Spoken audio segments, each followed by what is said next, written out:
नमस्कार दोस्तों, स्वागत है आपका नंबर न्यूज एंड एनालिसिस में।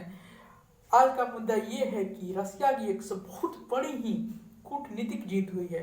कूटनीतिक जीत, जी हाँ। अच्छा, कूटनीतिक जीत होती क्या है? इसका मतलब ये कि आपने अगले देश पे ना बम फेंका ना गोला फेंका और अपने बातों से ही उसे दबा दिया, यानी हरा दिया। भारत में पीस डिप्लोमेटिक की जो बात करता है वो डिप्लोमेटिक मतलब होता ही है कूटनीति, और रसिया ने अभी वही किया है। और रसिया के लिए क्या किया है हंगरी ने हंगरी है कौन? तो वो है यूरोपियन यूनियन का एक ऐसा देश जिसे यूरोपियन यूनियन खुद मान रहे हैं कि वहां अब तानाशाही आ गई है और वहां के प्रधानमंत्री जो है चुनाव छल से जीता है। आगे इस बात पे हम चर्चा करेंगे कि आखिर यूरोपियन यूनियन उसे क्यों ऐसा मान रहे हैं, लेकिन अभी बात ये करते हैं कि आखिर हंगरी ने ऐसा क्या किया है। तो पहले के युद्ध की तरह एक छद्म युद्ध हुआ करता था। मतलब आपने खिलजी की टेक्निक देखी होगी। खिलजी क्या करता था? जब भी राजस्थान में या कई किलों को खिलजी ने जो जीता था उसका एक ही कारण होता था, वो किले को चारों तरफ से घेर लेता था और उसके घेरने के बाद ये करता था कि वहां की रसद आपूर्ति रुक जाती थी, जिसके वजह से वो लोग बाहर निकलने के लिए मजबूर हो जाते थे और वह अटैक करके जीत जाता था। और ये एकदम यही हुआ है। सर्दियां आ गई है, सर्दियां, यूरोप की सर्दियां। भारत के लिए या हमारे लिए तो सर्दियां वही बात है कि आप रजाई कंबल ओढ़ लेते हैं और सर्दियां खत्म। पर यूरोप के लिए यही नहीं है। यूरोप को सारा साल निकल जाता है सर्दियों की आपूर्ति करने के लिए, सर्दियों के लिए सामान इकट्ठा करने के लिए, सर्दियों के लिए गैस इकट्ठा करने के लिए, सर्दियों के लिए टेम्परेचर इकट्ठा करना। टेम्परेचर मतलब क्या है? चलाइए और टेम्परेचर पाइए। अब जिस समय यूक्रेन को सबसे ज्यादा पैसे की आवश्यकता है, देखिए, जब रूस और यूक्रेन की सैनिक महाताकतों की तुलना करते हैं तो यूक्रेन बहुत ही नीचे पाया जाता है। परंतु अब आप युद्ध में यही सुन रहे हैं कि यूक्रेन की बढ़त, रूस पीछे हटा, यूक्रेन की बढ़त। आखिर ऐसा क्यों हो रहा है? तो जब ये देखा गया तो सबसे बड़ा कारण ये था उसको मिलने वाली पैसा और हथियार। वो हथियार मिल कहां से रहे थे? यूरोपियन यूनियन और अमेरिका से।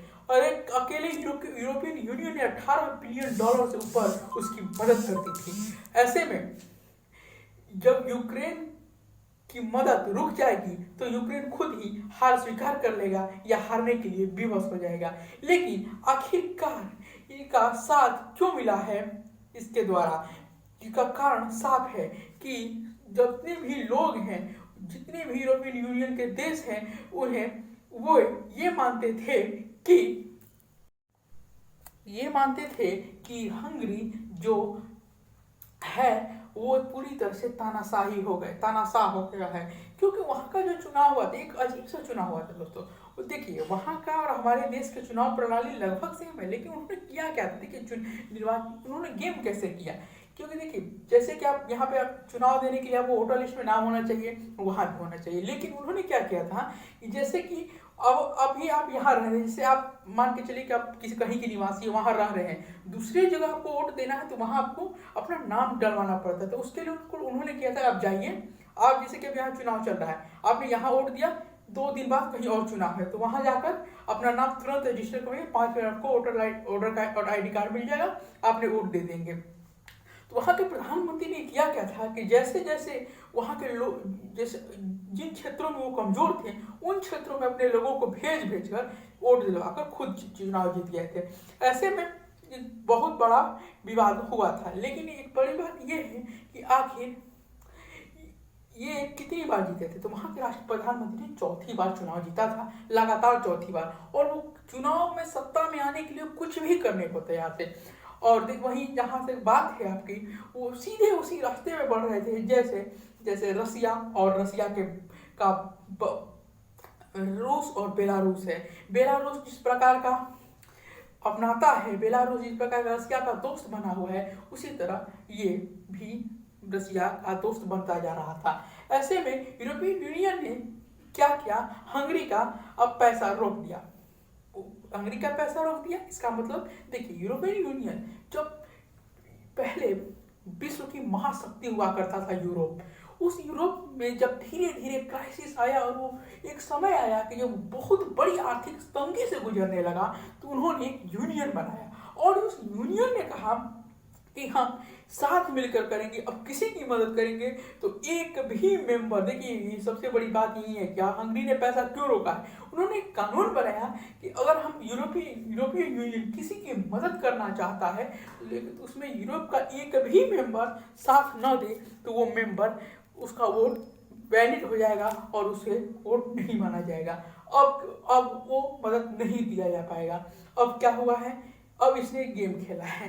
इसने कहा है कि पहले आप मेरा फंड रिलीज करिए तब हम देंगे, नहीं तो आप मदद नहीं कर पाएंगे। ऐसे में पूरी तरह से ये यूक्रेन के लिए घाटा और रसिया के लिए फायदे की स्थिति है। ऐसे में रसिया की अब बढ़त चालू हो जाएगी। उधर देखना होगा क्या हंगरी मानता है या नहीं मानता है, क्योंकि हंगरी के जो प्रधानमंत्री हैं चुनाव जीतने के बाद सीधे रसिया गए थे और वो रसिया उनको अपना परम मित्र मानता है। इतना ही नहीं, जब यूरोपियन यूनियन ने अमेरिका पूरी तरह से रसिया पर सेंसर लगाया, उस समय भी उन्होंने सेंसर लगाने से साफ मना कर दिया। उन्होंने अपने देश में पोस्टर लगवा दिए कि आपका जो सेंसर है रसिया का कुछ नहीं बिगाड़ सकता, क्योंकि वो धीरे धीरे तानाशाही की तरफ बढ़ रहे हैं। और ऐसे में रसिया ने भी अपना एक दिमाग चला और जितना यूरोप की गैस की कटौती की सब उसने उधर भेज दिया, अब हंगरी को भेज दिया। अब हंगरी और रसिया की जोड़ी मिलने से पूरे यूरोपियन यूनियन के साथ साथ अमेरिका के लिए बहुत घातक होने वाली है। अब देखना होगा आगे क्या होता है। धन्यवाद दोस्तों।